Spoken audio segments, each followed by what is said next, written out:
Before you begin, remove the base enclosure. Removal. Loosen the 6 captive P1 Phillips head screws that secure the battery to the notebook.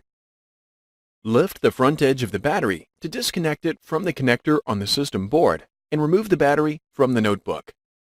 Reverse this procedure to install the battery. Thanks for watching.